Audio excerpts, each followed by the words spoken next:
On November the 30th, 2021, James Crumbley's 15-year-old son walked out of the boys' bathroom in Oxford High School holding a 9mm handgun. James Crumbley's son walked out, he pointed, he aimed that 9mm and fired it 32 times over the course of the next 9 minutes. He fired that weapon at teachers and students. He killed 4, wounded 7, and terrorized the entire community. James Crumbley bought that gun that his son used to kill as a gift for his son 4 days before the attack. James Crumbley failed to secure that gun in a way to prevent his son from accessing it. Anna was 14 years old. Madison Baldwin, she was 17. Tate Muir, he was 16. Justin Schilling, 17 years old. These are the 4 students who never made it home that day. What happened inside that school was truly a nightmare come to life. But it didn't have to. That nightmare was preventable. There are 3 people in this world who are criminally responsible for the deaths of Hannah, Madison, Tate, and Justin. The shooter who committed murder, no doubt he's responsible. But so are his parents. But not for murder. They're responsible for their gross negligence, for involuntary manslaughter. Because that nightmare was preventable and it was foreseeable. The shooter's case is done. The shooter's mother, Jennifer Crumbley, her case is done. You're here to decide the level of gross negligence of James Crumbley. And you will learn throughout this trial that he was the adult out of anyone in the world in the best position to prevent these kids' deaths. You're going to learn that those kids would still be alive today had James Crumbley seized any one of the tragically small and easy opportunities given to him to prevent his son from committing murder. Any one of them. These were opportunities that were literally given to him, yet he disregarded. During this trial, you're going to hear about events from the spring of 2021 through December of 2021. November of 21 is the critical time period, especially November the 30th. But that earlier evidence is going to give you some context into the family life in the Crumbley household. It's going to give you some context to learn that the shooting didn't just happen out of the blue. The shooter didn't snap. What happened was foreseeable, especially to his father. I'm going to talk to you about some of the evidence that you're going to see through this trial. And we'll start with this. This is a 6-hour 9mm handgun. This was a firearm purchased by James Crumbley as a gift for his son on November the 26th, 2021. This is a picture taken by the shooter, found on his phone, the day that gun was brought home. This is an Instagram post from the defendant's son. The next day, November the 27th, 2021. That's after his mom took their son to the shooting range to practice with that gun. Took my new SIG out to the range today. Definitely need to get used to new sights, LOL. This is a post from Jennifer Crumbley, the shooter's mother, the defendant's wife. That same day, November the 27th of 2021. Mom and son day testing out his new Christmas present. My first time shooting a 9mm. I hit the bullseye. You're going to learn that it wasn't just those 2 extra magazines for the handgun in the plastic case that came with it when James Crumbley made that purchase. You see, he was given the tools to make that firearm safe. He was provided a cable lock. It was provided by the manufacturer, by Sig Sauer. It went to the firearm dealer who sold it to James Crumbley. It was for that gun. This is what it looked like the day the gun was purchased, November the 26th, 2021. This is what it looks like now.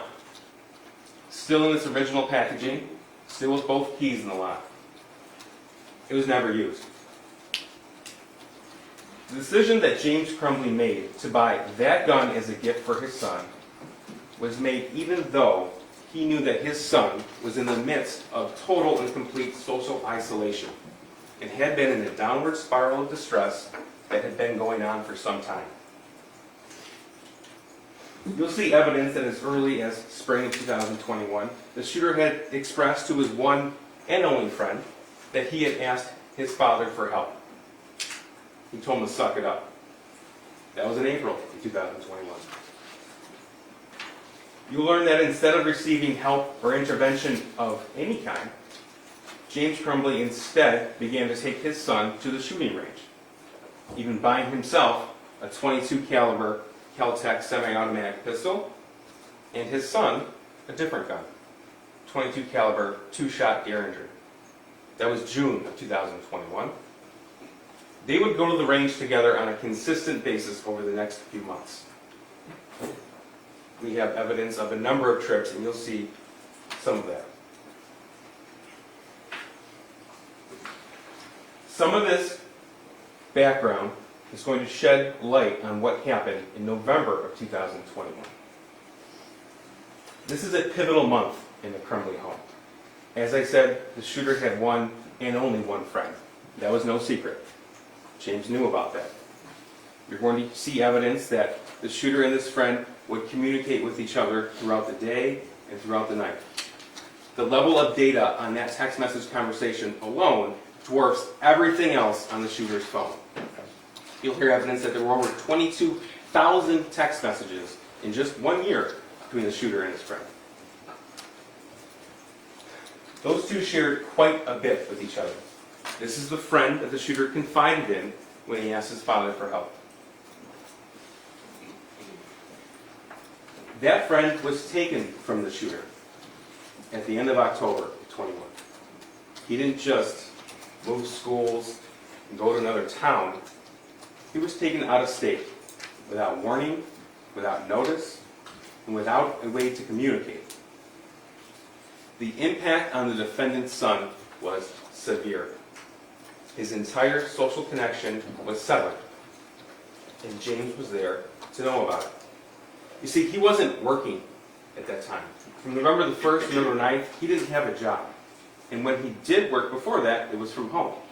When he did get a job on November the 10th, it was for DoorDash, where he could set his own schedule and decide when he did work and when he didn't work. It was also during this month of November that the defendant's son began to write in a journal. Some of that is going to be permitted to be shown to you, and Judge Matthews decides what you see and what you don't see.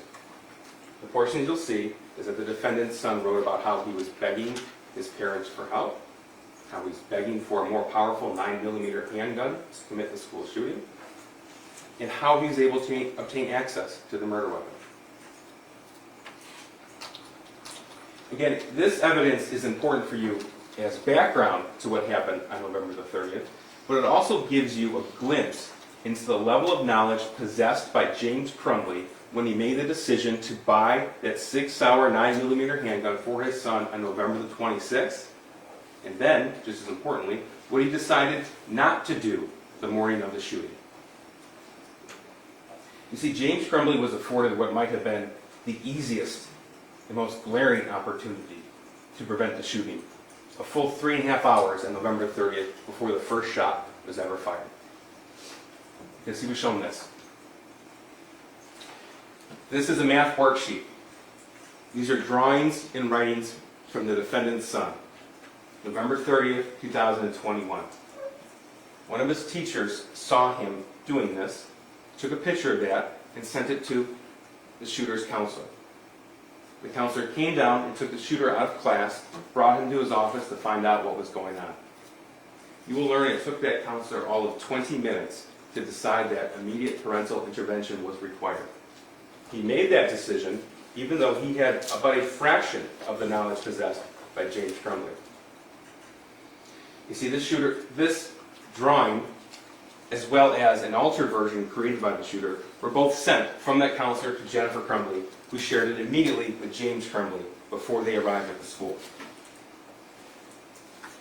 The severity of the situation wasn't lost on James or Jennifer Crumbley either. They expressed their concern about what they see here, the words "help me," blood everywhere, a picture drawing of a gun, of a person with 2 bullet holes in blood. They expressed their concern about that drawing to themselves in Facebook messages. This is Jennifer Crumbley, she's in blue. "Call now," all caps, emergency. This is November the 30th, 2021 at 9:33 in the morning. Followed simply with emergency. Then she sends her husband James, the defendant, both the original drawing as well as the altered version of it that the shooter created. That's at 9:38 in the morning. James Crumbley's response: "My God, WTF." And then he says what he was actually doing that morning. "Vet not here. It's McElmurray's Procurer's horse. Still waiting on the vet." You see, James and Jennifer Crumbley spent quite a bit of time away from the home, tending to their horses. That's what he was doing the morning of the shooting. Jennifer Crumbley: "He said he was distraught about last night." James: "We talked about it this morning." "You talked to him?" Jennifer: "Can you call?" Then heading to his school: "I'm very concerned." That was at 10:04 in the morning. Unfortunately for everyone, they kept that private concern to themselves. They didn't share it with the school counselor. Despite what they knew, despite what they thought, James Crumbley and his wife, neither one of them, mentioned anything about the gun being purchased for him 4 days before the shooting. James Crumbley didn't say a word about how that picture of the gun that his son drew looked identical, that you will see, of the Sig Sauer 9mm. They didn't say anything about the prior request for help.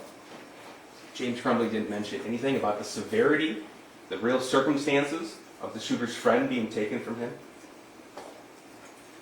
They didn't just fail to inform in that meeting note. They also failed to act. It was recommended at that meeting that James and Jennifer Crumbley get help for their son then, immediately, that day. And they were provided with a list of resources with mental health providers that would fit any budget, any insurance plan, or even no insurance at all. But they didn't. James Crumbley didn't do anything. Jennifer Crumbley didn't do anything. Neither one of them called. They didn't take him home. The reason given to the counselor is that they had to work. But James didn't mention that as a DoorDash driver, he set his own schedule. He didn't mention that he hadn't even signed in for the day for DoorDash yet. He was at the vet. Or that as a DoorDash driver, he was able to just put his son next to him in the car. It was one of the most glaringly missed opportunities. Instead of seizing that incredible opportunity that was before him, James Crumbley spent the next 2 hours driving around town making deliveries.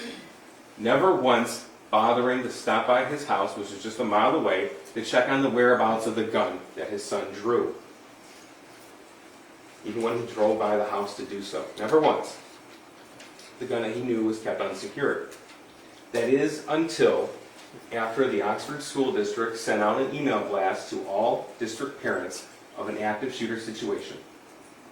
You'll learn that that email reached James Crumbley about 1:10 p.m. And by pure happenstance, James Crumbley was at the exact location that parents of Oxford high school students were told to go in case of emergencies.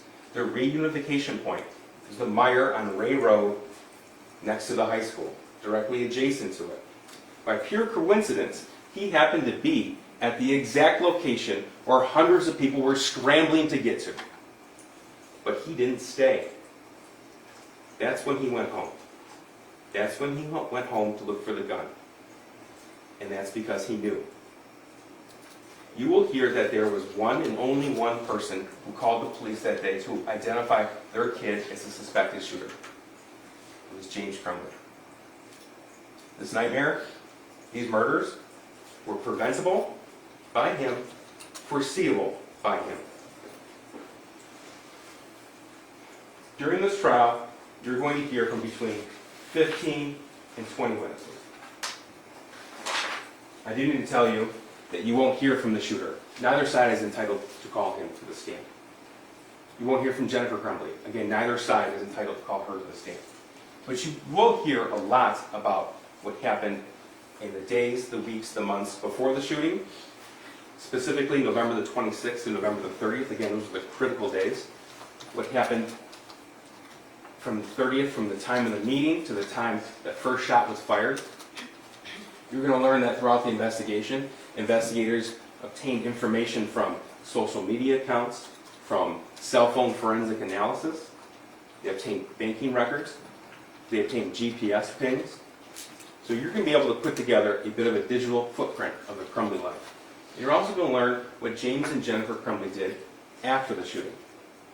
Evidence will be presented to you to show that the defendant and his wife withdrew as much cash as they could, and they tried to liquidate their assets. They were found hiding from the police in the city of Detroit in an art studio on December the 4th, 2021. That's after they were charged with these crimes.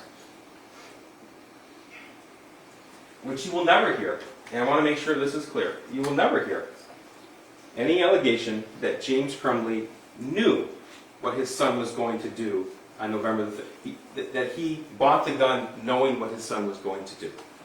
If he bought a gun knowing his son was going to commit mass murder, then he'd be charged with murder. There is no claim that James Crumbley gave his son that firearm hoping he would murder 4 students. So then the question becomes, how is it that a father can be held responsible for the intentional acts of a teenage son? And the answer to that question is twofold. It's 2 reasons.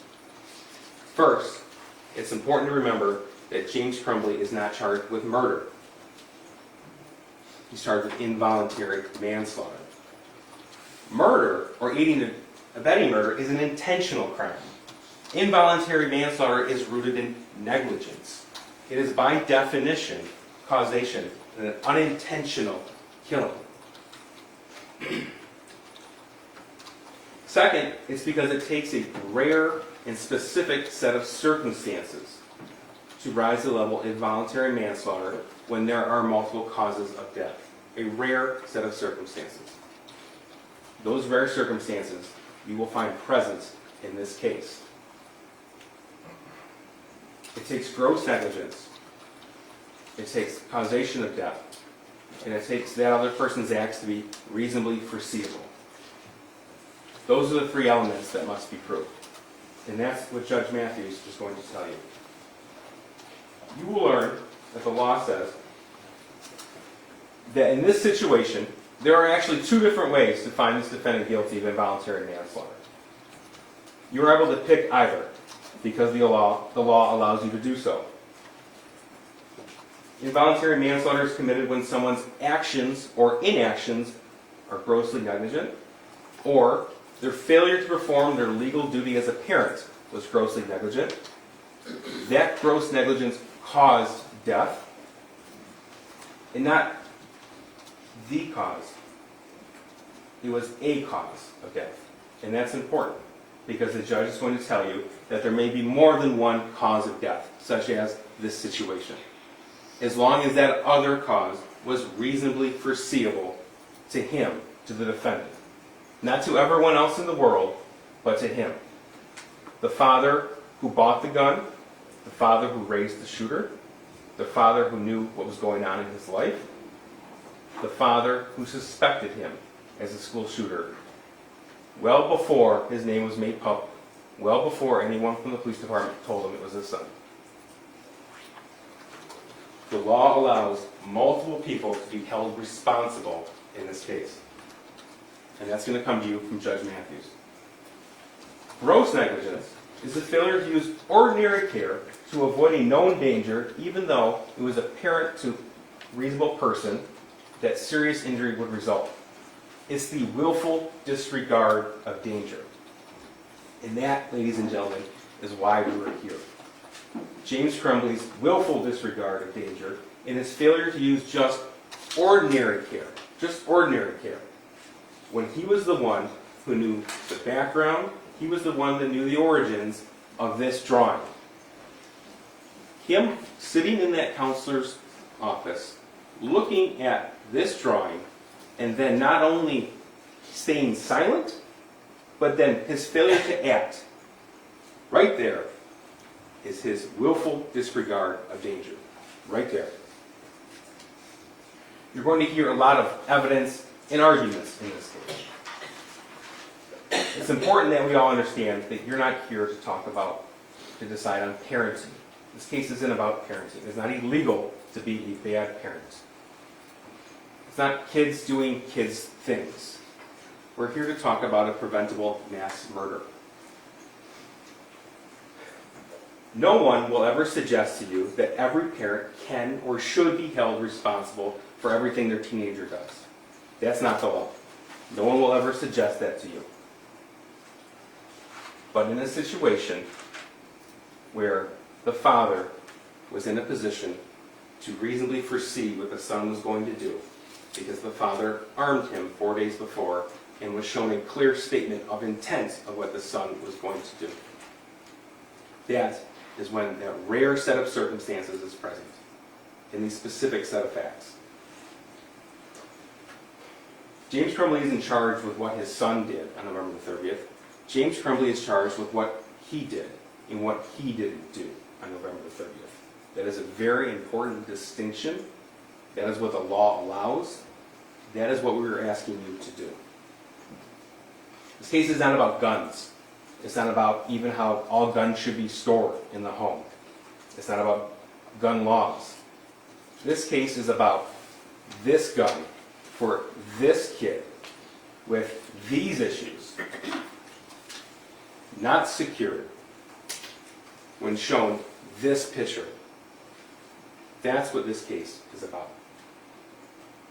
When this kid was begging for a more deadly weapon. That's why we're here. I ask that you listen to the testimony, you review the evidence, and you follow the law. If you do that, you will undoubtedly reach a fair and just verdict. If you do that, you will find that James Crumbley was one of the 3 people in this world criminally responsible for what happened on November the 30th, 2021. And you will find him guilty as charged. Thank you. Thank you, Mr. Keast.